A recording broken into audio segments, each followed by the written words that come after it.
হে আল্লাহ, আপনার লাখ লাখ শুক্রিয়া। আপনি তো আমাকে অনেক রিজিকে দিছেন, এখন আমার রিজিক দেওয়া বন্ধ করে দেন, আমিন।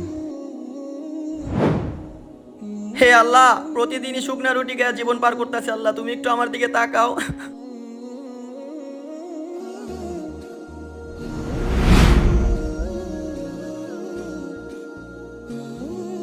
হে আল্লাহ, ওই বড় লোক আপনার কাছে তার রিজিক বন্ধ করার জন্য বলতেছে, কিন্তু আপনি তারপরেও তার রিজিক দান করতেছেন।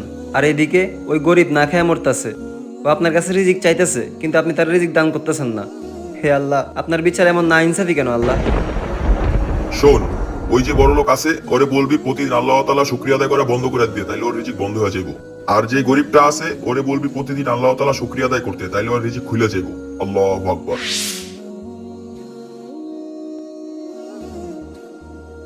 ভাই শুনেন, জি ভাই, বলেন। ভাই আপনি যদি আপনার রিজিক বন্ধ করতে চান, তাহলে আপনি আল্লাহর শুকরিয়া আদায় করা বন্ধ করে দেন। কি শুক্রিয়া দেয় বন্ধ করে দেবো? ভাই, আমার জীবনের শুরু থেকে এখন পর্যন্ত প্রত্যেকটা চুল পরিমাণ যা যা আছে সব আমার আল্লাহর দেওয়া, আমি এটা করতে পারবো না। যাও হিন্দা।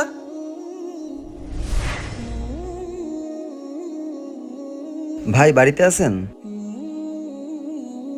জি ভাই, বলেন।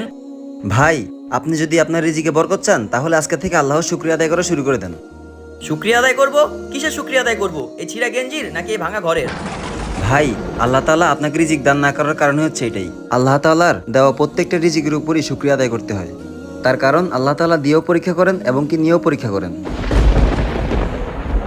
হে আল্লাহ, আমার জীবনে আমি অনেক গুনাহ করছি। আল্লাহ, আপনি আমার মাফ করে দেন। আজকের থেকে আমি আপনার দেওয়া প্রত্যেকটা জিনিসের শুক্রিয়া আদায় করব।